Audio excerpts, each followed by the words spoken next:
I don't know if they're nonprofit. I don't I have to think- look into that because Yeah. California is definitely a different state than ours, but yet they still have a lot of similar liberal laws as us. So I got to look into that to do more research. But we know one thing: there's a lot of money to be made off of marijuana legally. Of course, absolutely. But see, the thing is, though, right? So this seed to plan that they have in place that you have to go by. So what they're gonna do is you're gonna have to provide them with a seed. They stamp that seed. They count every seed that you have. Once you grow that, they tag it. Then you have to be able to either sell or destroy that particular plant. So if you don't have that plant sold in a certain amount of time, it has to be destroyed in front of them. So the monitoring process, I understand because they want to make sure that they keep their hand. You can't just say you have your own dispensing facility, then say you give it to the weed man up the block. You know what I mean? Setback to that. You can't have an out-of-state vendor sell you anything. It has to be homegrown. Not even the seeds. Well, how do we get the seeds in the first place? That's a very good question. Yeah. Ask your question again. Yeah, I said, how do we get the seeds in the first place? That's a very good question. And the thing is, I'm wondering that. Now, does the government, or would say the state of Massachusetts, would they supply you with the initial batch? They haven't solved that riddle yet. I think they have. I think they're just not sharing. They're not sharing because you haven't put in that $500,000. Exactly.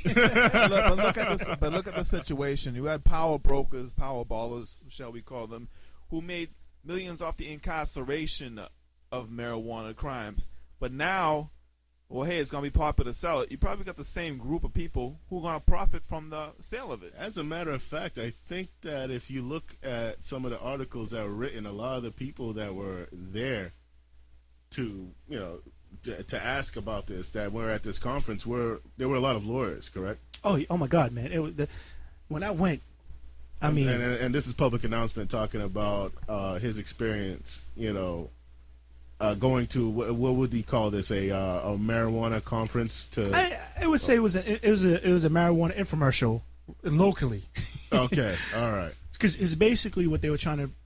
They were talking about how to dispense it. So they were showing us a product that they came up with to dispense the marijuana. I mean, it was crazy. It was just like a candy machine. So that's like great. Pez. It was like Pez. It was more like you're going to a what's those? Whole Foods, and they were selling the seeds. Is it like that? No. It was more so like you're going and you're getting a Snickers bar, or you can get a Cheerio. I mean, not Cheerio, but Doritos. One of those type machines. Oh, it was wow. It was like that. Yeah. So what's gonna happen is you're gonna have the opportunity to have different selection. You know what I'm saying? And it's gonna be sold like a snack box. Exactly. It's gonna be sold like a snack box. Thank you, Anthony Cook. Exactly. That's exactly how it's gonna be done. So now what's gonna happen is you're gonna get a card, right? And your, I guess, primary care physician has to approve this card. Then you go into the system, you pick it up. You can put money, so it's a debited card. You can slide it anywhere, but you can only go to one facility. The facility Do they that's accept closest to you. EBT? Are they going to accept EBT cards? Yeah. So they even tell you what facility to go to. Sorry. They even tell you what facility to go to. Yes. Based on where your location is. Right, exactly. Do they accept EBT? Is my question. I think that's a possibility. I mean, I think they do. I think they do. And don't quote me on that, but I think if they don't now, they will. Yeah. You know what I'm saying? But that's another thing for the insurance companies, because this is going to be insurance based too as well. For individuals who are terminally ill, they're going to have to make sure that a lot of people can't really afford it, so it's going to be based off of your insurance. That being said, the insurance is going to go up. Absolutely. And the people that don't benefit off of this becoming legal are still going to have to pay the price. Right. So I always ask, and I want the callers and listeners, the listeners to call in 857-366-5444 to let us know how you feel about this, because I want to know if you voted for this to pass. And while voting, did you know what they were going to do? I'm wondering if the voters realized that the law is getting passed, and finally people are going to have an opportunity to have another option for medication, and then at the top of that, the people that also voted for this, they were saying, okay, this is an opportunity for me to make money because I know about this, but now you're going to be cut off despite what you may have lots of knowledge on this field, because you have to come up with $500,000, and they need to vet your $500,000 before you can even be considered. You know what? And that's a very good point. So I want to ask you guys, did you vote? Yes. Did you vote for that? Yes, I did. Okay. I voted yes as well. Anthony Cook, did you vote? No, I did vote. I was about to say something stupid, but no, I did vote. I did vote, and I did vote yes. All right, so we all voted yes, right?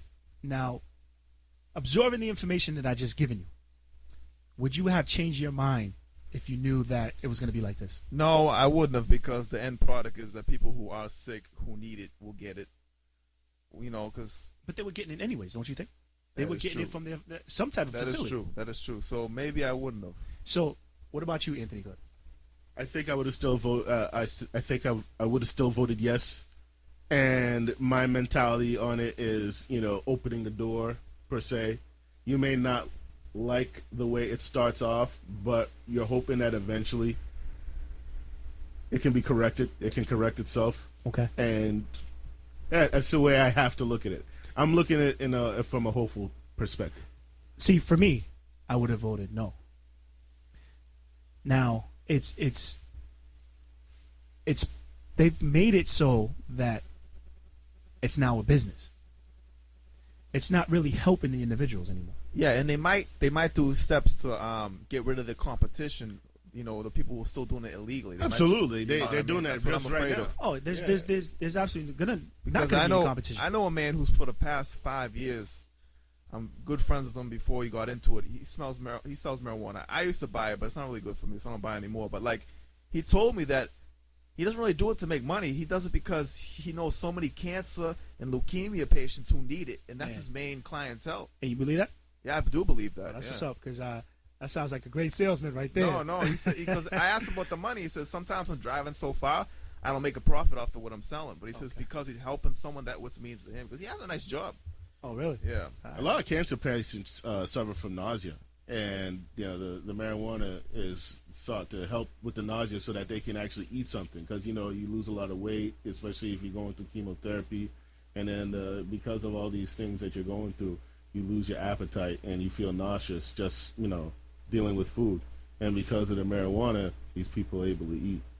Yeah. So it does help people. So the spiel that this gentleman that Blue is talking about is right. It does help people.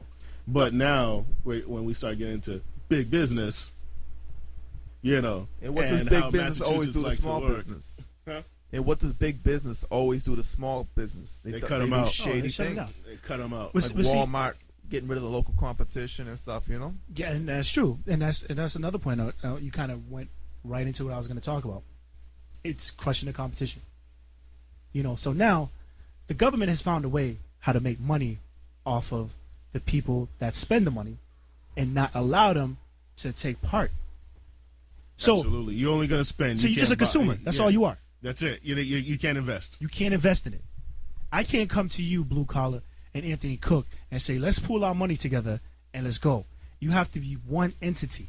Yeah, your money's no good combined. We can't have you organizing. It seems to be an anti-organization theme. Yeah, going on. Well, I'm not going to go deep on it. I'm just saying. No, but I want you to go deep because it makes a lot of sense. Because the thing is, in terms of when I sat at that particular infomercial, and I call it infomercial because they were just selling the not the procedure but the product. I sat in the infomercial and I looked around. I didn't see anybody look like me. Everybody was suited and booted, and I saw a lot of Rolexes in that audience. So they knew, Did you see what a lot time of it was. sunglasses and suitcases too. I saw a lot of briefcases. I saw a lot of it was a lot of money. Yeah, it was a lot of money. A lot of money walking around there, but it didn't. None of them had your skin tone. not my skin tone, nor my pockets. Yeah. You know, and it made me think. It made me really think about passing this law. I voted yes for it, and then it made me think: should I have voted no? Yeah, I see what you're saying. Because then, I voted yes to not necessarily for me to partake in the product, but for me to support somebody else who is To have a choice. have a choice, right? Or someone like you. Let's say you're a guy out there and you're a small business, or you want to be involved in a small business, and you know about marijuana, and you've had a history with it. Now you feel like, okay, this question, a lot of people voted yes, it passed, and now you have the opportunity with your knowledge to take part in starting up, this business in Massachusetts. But now, before you can't even step in the door. I mean, they can't even consider you now because they got all these people that are in front that they want, that are vetted because of their money and their history. It's like the liquor license in Boston. Like every time I go into a liquor store in Boston, the owner's never a black person. Okay. You know what I mean? It's you got people from the outside of the community making money off the alcohol consumption inside the community because they make the license so high. But I do see a lot of minority owned in terms of Spanish people. I mean, there's Spanish people. Spanish, Asian. Yeah, that's true. That's true. So there's. But at the end of the day, I still think they make that license fee too high. Of course, So, absolutely. Absolutely. But the thing is, and the difference with that, Blue, is that for the liquor license, people can pull together and get this. Oh, really? Right. Oh. You can. You can't do that with the marijuana. You can't do that. You have to have That's that. straight up bullying then. Absolutely. Absolutely. And we're going to take a short commercial break, and we're going to come back to this topic. And because I think that, this whole green, and as a whole, we are the consumers. Yeah. You know what I'm saying? So we should be able to make money out of this because we voted us in. Yeah. So we're going to come back and talk about that. What's the title of this topic, Anthony Cook? Making green by going green in Massachusetts. Continue to listen to the Minority Men Show. We'll be right back. I am your boy, Public Announcement, Anthony Cook, and Blue Collar. Stay tuned. There's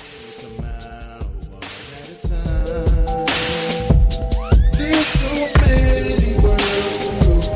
There's so many worlds to show. I don't wanna be alone. I don't wanna be alone. You're the one I want. Yeah, the one I want. Yeah, the one I want. She was the perfect silhouette in a trench coat. The sweetest taste of temptation down my throat. She let the trumpets down on my moat. It's over. Ooh, I like what you do. You said I'm excited. So hop in the road. Baby, let's go. Baby, let's go to a place we can grow like a beanstalk. Ooh, you dream come true. And baby, that's you. Yes, you. First, you went invaded in my mind. Stormed through my lens. Barrel through my castle. Grab me by the hands. Cast your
crazy how God can inspire you if you just submit to the plan that He has for your life.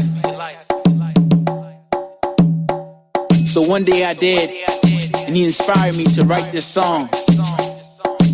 So God, this one's for you. Man, I don't even rap, but I had to speak up on this track about you and what you've done for me, yeah. For all the things you've done for me, yeah. For all the times you held me down when I had nobody around, yeah, Lord. And how you set me free when all I had to do was believe, yeah. Lord, right from the start, you came and filled my heart. Even when I didn't know what this God thing was about. But hear me out. Though the track's so fluid, you probably thinking, why is David trying to do this? God, it's because you're so cool. So I wrote a song for you. This song's for you, yeah, yeah. This song's for you, yeah, yeah. This song's for you, yeah, yeah, yeah. This song's for you, yeah.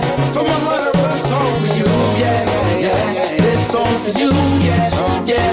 This song's for you, yeah, yeah. This song's for you, yeah, yeah. Second verse, yeah. God, yo, I'm so with them. So you better bump my tracks up in your system. And he's ill while we're so connected, man, no Wi-Fi. So I gotta give him praise. I lift my hands and he blows the clouds away. Problem, sound the alarm. You pray to God and he can fix it, what's wrong? I'm trying to get up on that kingdom sound. Yeah, that's how I get down.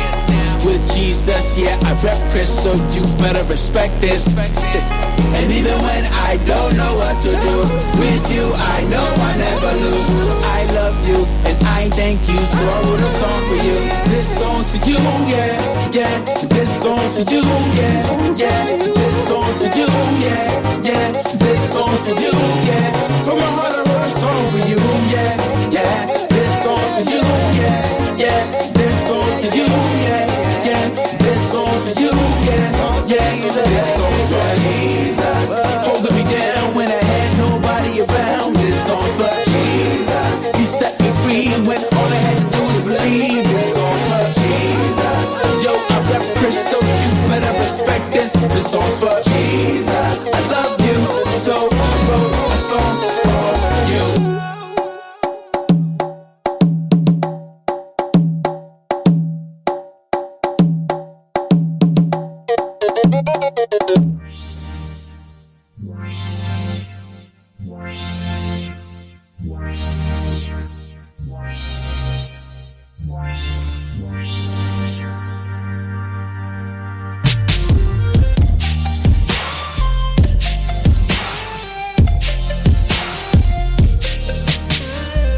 Welcome back to the Minority Men Show. You are speaking with, you're listening to Anthony Cook, a.k.a. Brown Clover, a.k.a.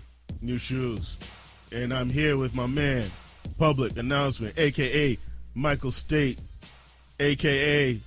Something. Going Green. And also here with the man who's blue, but he's wearing purple today, Blue Collar. Hallelujah. Yeah, all right. And today, our subject is, it's for the second hour, is Making Green by Going Green in Massachusetts. And we're talking about what it takes for you to have the potential to start a marijuana business in Massachusetts, a marijuana dispensary. Yes. So Anthony Cook, I know. Let me just give them a quick overview. Absolutely. So number one, you have to have $500,000 in escrow. You have to grow in a different facility and sell in a different facility. Right. Okay. Also, and I forgot to say this in the previous half an hour, is that the application fee is $120,000. So right now, that's $620,000 just to even be thought of. So okay, you start off with $700,000, 2 buildings. Right. Now, and there's also, you have to have this called a seed to plant program. So what this does is I believe they give you the seeds, and then you have to document. So you have to come up with some type of software to see where every seed goes. So with that, if they don't want you to be in business, they can just shut you down anytime. I mean, basically, they don't want you to be in business anyways. So what my thing was, and this is the question I have for everyone. It's call us in 857-366-5444. Knowing all these criterias, I would call them setbacks, but knowing all these criterias, would you have voted for, the legalization of producing marijuana in Massachusetts? And we here on the panel, we discussed it. I said no. I would have definitely changed my mind, because Me too. for me, it's so much. It's just a big business control all over again. It's so much business as usual, basically, in Massachusetts. is what It's you're scary. saying. It scares me. And this is Anthony Cook, and I said I would still vote yes because I still want to hold out hope that it's a start, it's getting the foot in the door. But as this starts to sink in, you start to wonder. In Massachusetts, I mean, we move at the speed of, and in terms of helping business in this state, we're not the best. Let's just put it like that. I don't know the exact statistics, but when it comes to starting a business in Massachusetts or getting business going in this state, it's really hard compared to many other states. So I'm worried right now that it's not going to get better, and that it's going to end up being 10 people, and of course they'll move the money around to the point where it's not going to be that guy, but that guy is the one that ultimately ends up with the profits. It's going to be one individual who has the hand in a politician's pocket. Yeah. I mean, that's what it basically boils down to. Because it's scary to have all those criterias, setbacks, as I would like to call them. Yeah. You have to be in a particular circle to even be thought of. Let's go back to the seed situation. But even before we go back to the seed, Anthony Cook, let's talk about the security of it. So now, for instance, right, let me just break this down. You grow the product. What if something happens to your batch of product? You can't buy from anybody else. So now your business is shut down. Does that make any sense? You got to have deep pockets in order to sustain something like that. Exactly. So with that being said, is that system, was that vote, was that right, or was that ballot in the best interest of the people or in the best interest of the business? When is it ever in the best interest of the people? That's a very good question. You know what I mean? And it's like, it's scary. It always starts off innocent. Doesn't everything always start off innocent? You're always meant to do the right thing, but then it just grows into this monster, which we have right now with this. Think of the popularity of marijuana, how it's increased drastically in the past 20 years. So they've had plenty of time to think up this scam. So you would say it's a scam? It's a scam. Okay. Well, I mean, it's not a scam, but it's is what it is. It's the money's still pouring into one source as usual. Okay. I would consider it a scam. Yeah. Okay. Yeah, scam. It is a scam. It is a scam. Scam. Because they brought me to the polls. Oh, they brought me to the polls with the intention of, for me, of voting something that would help everybody. Oh, yeah, you're right. So they scam me. It is a scam. It's definitely a scam. But, I didn't think of it that way. It's helping the few, and we continue to be consumers. But now we're consuming from who they want us to consume from.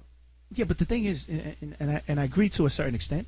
Yes, the people are just consumers, but you still have to go through the same procedures. You still have to get your card. You still have to have a life-threatening or a bad enough ailment to even be considered. Yeah. So it's not like it's easy. It's not like anyone. They might make it easy because they want more money, though. But that's true, and I think it'll be more lax. But at the same time, though,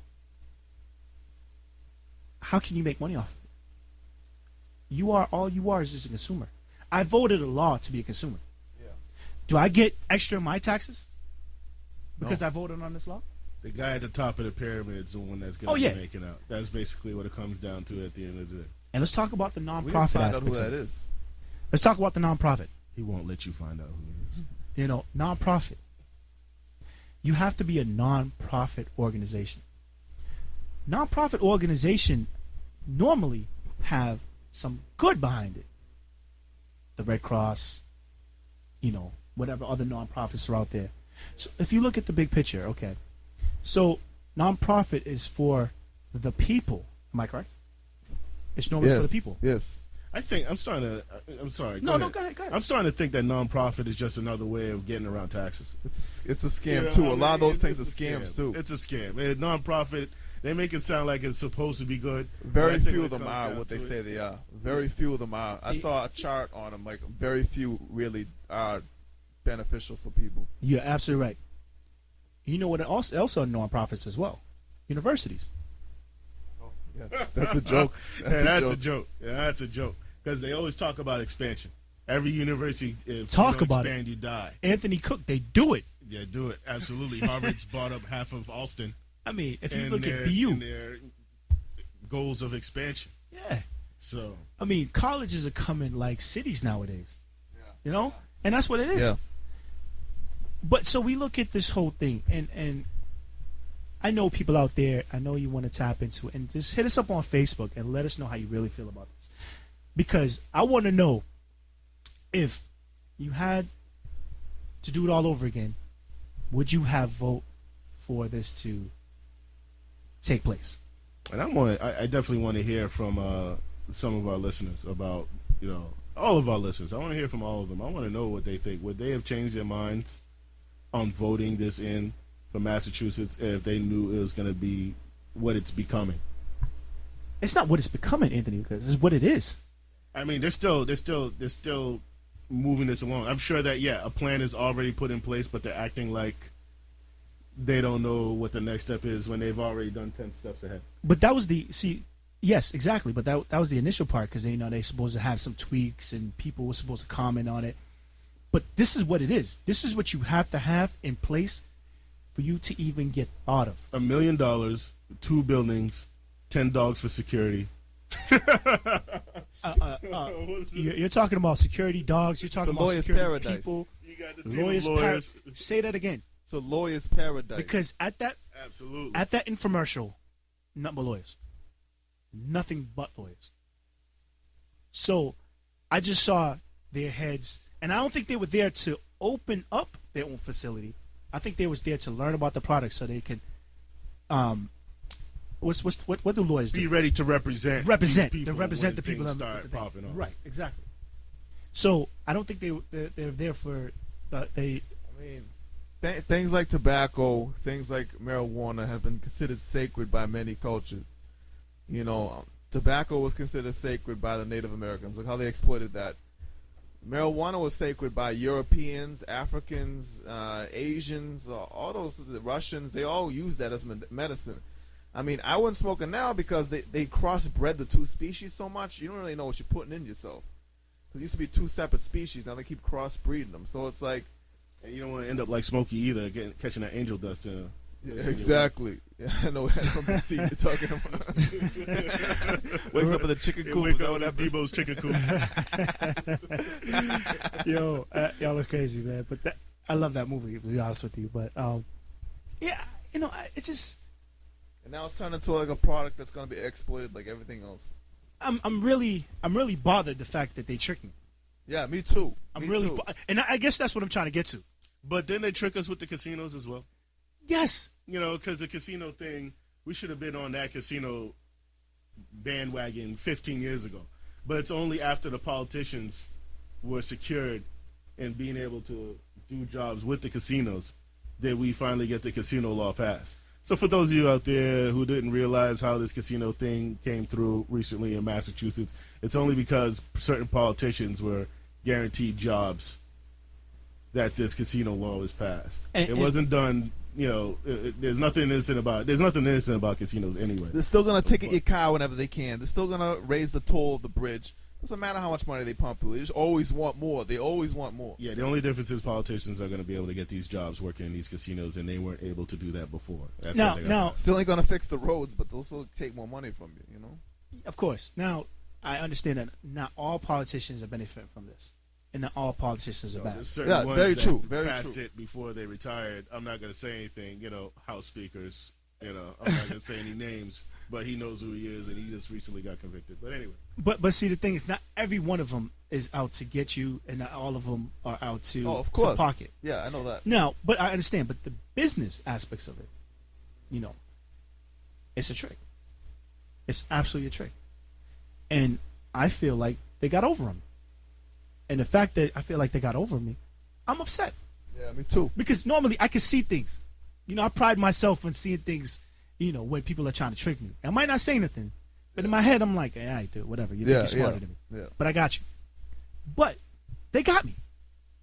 And I'm mad. If I had to do it all over again, I would have voted no. Yeah, me too. It's almost as if they caught us short-sighted. They caught me with my pants down. Yeah, instead of because usually you can see the long picture. Yes. But this time you just seen the short picture. You'll say, hey, people need marijuana. It's good for certain people in certain situations. Exactly. And you voted based on that. But Yes. now that you see what this marijuana law is turning into, and that they make a very small door.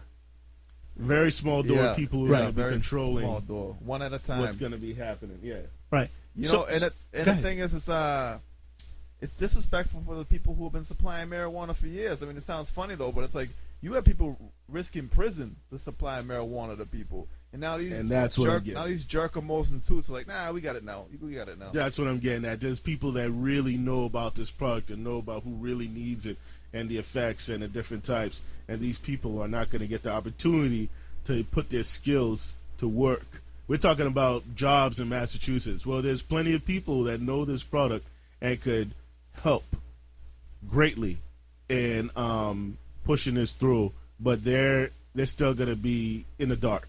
So you really think and their opportunities to have jobs in this field are going to be restricted. So you think the weed man on the block knows what type of herb, I would say, better than that lawyer at that infomercial? what type of herb to give that person with cancer? Absolutely better. It's not Than even about I bet he expertise. knows better than those guys in that infomercial that you were standing around. I don't think it's expertise because anybody can sit down and do the research long enough to find out about it because internet age. But I think it's just a matter of respect. I mean, you have people who are out there selling that when it was so illegal that they got like 20 years sometimes back in the 80s. Oh yeah, definitely. Okay, but And now you got these jerks. Oh, it's all right now, so I'll just sell it. While those people who on original charges are still in jail over it. You know what I mean?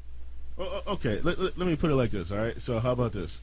You got a police officer who's a captain, 20 years on the job, and now he's retiring, and there's an opening for a police chief. This man has so much experience on the ground, and a good amount of experience giving orders, to people that are under him. His opportunity, you know what? Just because we want so and so, you don't even have a chance. And I think I see it the same thing as a person that's dispensed marijuana illegally in this state for 10, most of his life, 13, 15 years, 20 years, and now this is his opportunity to say, you know what, I can take this knowledge, like going to college, right? Yeah. It's like going to college for 8 years and not finding a job. It's the same thing for him. You finally make this legal, and now this person that has years of experience in dealing with this product cannot use his skills in a legal manner. And I think that's wrong. I agree. But for me, it's all a to the campaign because they got one over on me. So I keep going back to that because I'm heated. That's the biggest point, though. That is the biggest point. Because that campaign was emotionally driven. Yeah. Yes, absolutely. So I got caught up in that. I was thinking, oh man, how many cancer patients this thing could help? How many people out there with whatever ailment they have, they can help. But then I'm going to this infomercial. I'm sitting there. I'm listening to these people. I'm hearing them, and I see that this is all about the business. It's nothing else. And I have another question, real quick, right? So, all right. You said that you didn't see the long picture, and we look back at this now. There are plenty of people that saw this angle, but didn't use this angle to attack the passing of the law Instead, they went into the scare tactics. Yeah, but now, why is it that they didn't just come straight out and say, hey, this is what's going to happen in Massachusetts if this law gets passed. It's not really going to help anyone. Is it because they're doing shady things as well? What is the angle? That's another question that I have. Oh, I can tell you. I can tell you what the angle are.